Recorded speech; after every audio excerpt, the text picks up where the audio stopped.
अस्सलाम वालेकुम नाजरीन, इकनॉमिक अफेयर टाक में खुश आमदीद। आज हमारे साथ मौजूद हैं डॉक्टर गुलाम मोहिउद्दीन साहब। लास्ट शो में हमने डिस्कस किया था कि अर्बनाइजेशन के चैलेंजेस क्या हैं, उसकी अपॉर्चुनिटीज़ क्या हैं, किस तरह से लोगों की लाइफ के अंदर उनकी जो क्वालिटी ऑफ लाइफ है वो इम्प्रूव करती है।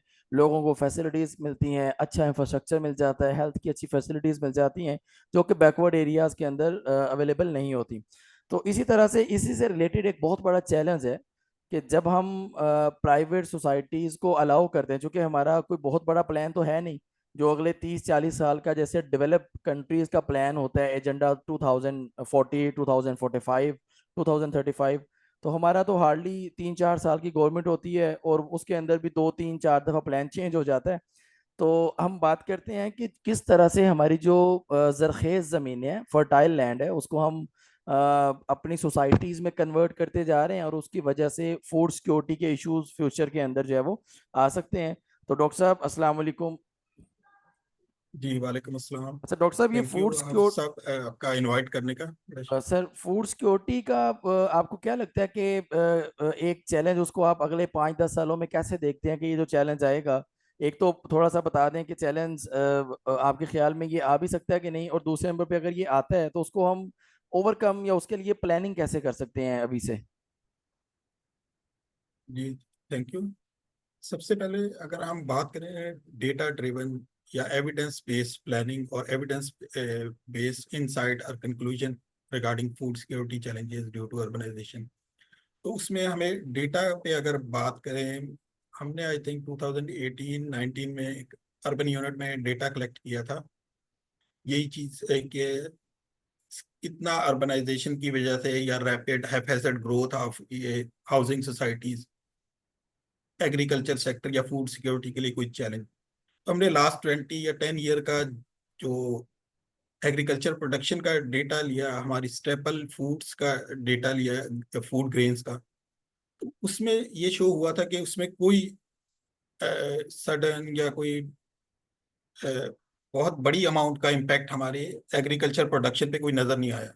क्योंकि जैसे अगर आप ग्रो कर रहे थे, फिर हमने ये डेटा भी लिया इरिगेशन डिपार्टमेंट से कि जब कोई एरिया जो एग्रीकल्चरल एरिया को हाउसिंग सोसाइटी के टर्म में डेवलप किया जाता है, तो उसका जो पानी उसको मिल रहा था इरिगेशन की तरफ से वो किधर जाता है। तो उसमें हमें जो डेटा मिला था कि जब आप कोई नया टाउन आबाद करते हैं, नई सोसाइटी करते हैं, अगर वो उसका लैंड यूज चेंज करें फ्रॉम एग्रीकल्चर टू अर्बन, तो वो ये करते हैं कि वो डाइवर्ट कर देते हैं सम अदर एरिया जो अंडर कल्टीवेशन नहीं था। तो उसके साथ हमें कोई, एक तो एरिया अंडर कल्टीवेशन में भी कोई मेजर शिफ्ट नजर नहीं आया पिछले 10-15 साल का डेटा देखा था, और ना ही हमें अपनी प्रोडक्शन में कोई डिफरेंस नजर आया। फॉर एग्जांपल, हम वीट की बात करें, कॉटन की बात करें, शुगर केन, तो हमें वो 3-4 मेजर क्रॉप्स का डेटा लिया था। उसमें भी जो सीजनल फ्लक्चुएशन हमारी over the period of time आती है, वो डिपेंड करता था कि आपकी वेदर कंडीशन या क्लाइमेटिक इम्पैक्ट की वजह से कभी बारिशें कम हुई क्रॉप, या कोई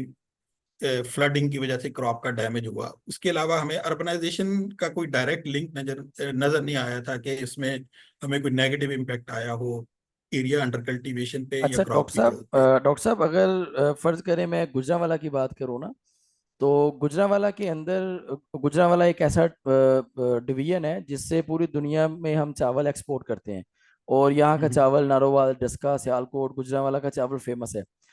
तो अब अगर हम इसके शहर को देखें तो पूरा जो हमारे एरियाज थे ना, जितने भी मैक्सिमम जिनकी फर्टिलिटी थी, जहाँ से गंदम चावल बहुत ज़्यादा प्रोड्यूस होता था, हम्म। वहाँ पे अगर मैं आपको सोसाइटीज़ गिनवाऊँ ना तो शायद कोई 10 से ज़्यादा सोसाइटीज़ हैं ये जिन्होंने बहुत बड़ा 2-2 हज़ार एकड़ के अंदर जो है वो सारे टाउन्स बना दिए हैं।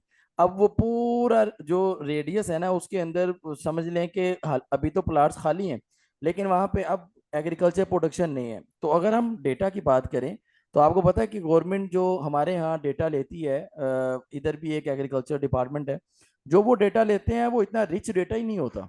उसके अंदर प्रॉपरली उस तरह से इंफॉर्मेशन नहीं होती। अगर इतना रिच डेटा हो तो हमारा वीट का प्रॉब्लम तो पिछले 4 सालों से चल रहा है कि हम एक एग्रेरियन इकोनॉमी है, जरी मुल्क है, और हमारी जो वीट है वो बाहर से गंदम इंपोर्ट हो रही है।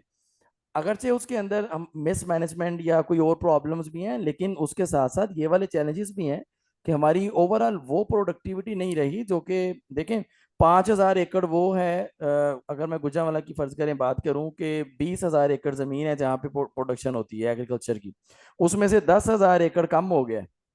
तो सारी की सारी बाकी की जो आपकी जमीन है या जो फील्ड है वो वैसे जरखेज नहीं है। तो अगर वैसे जरखेज नहीं है तो प्रोडक्शन का लेवल तो कम होगा। अगर जब पानी कहीं और शिफ्ट कर दिया, उन्होंने कहा कि हमने उसको टाउन के आगे कहीं पे ले गए हैं, तो वो नई जमीनें शुरू हो गई हैं जहाँ पे काम शुरू हो गया, लेकिन वो तो पहले भी थी।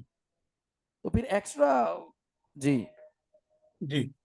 असल में हमें एविडेंस की बात करें ना, वो ये इफेक्ट पे इसमें बहुत ज्यादा क्रिटिसिज्म होते था, वो हमें मिल नहीं सका। Definitely in the long run ये इशू बन सकता है, चैलेंज। लेकिन हम देखें ना, हम ज्यादा जो क्रॉप ग्रो करने का मकसद पाकिस्तान या इंडिया में यही समझा जाता है कि एरिया अंडर कल्टीवेशन ज्यादा होगा तो हम अपनी प्रोडक्टिविटी ज्यादा लेंगे।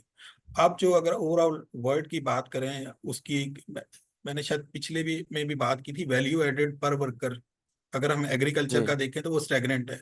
वो ऐसे ही बढ़ाने है। की जरूरत है कि अगर आपका 10,000 एकड़ आपने कम भी कर दिया क्रॉप में, आप उससे still can benefit from half land just by increasing efficiency. आप फॉर्म अपनी फॉर्म कंपेटिटिवनेस फॉर्म बढ़ाए। मैकेनिज्म ले आए, कोई मॉडर्न हाँ, फार्म फार्मिंग कर लें, मैकेनिज्म लाए। लेकिन फर्ज करें अगर वो भी नहीं आ रही तो फिर क्या होगा? जैसे हमारा कंट्री है, उसके अंदर वो मॉडर्निज्म भी नहीं है, और फिर जमीन भी कम होती जा रही है। तो इसका मतलब है कि जिस बंदे के पास 15-20 एकड़ जमीन थी, उसका बेचारे का गुजारा ही नहीं होता था।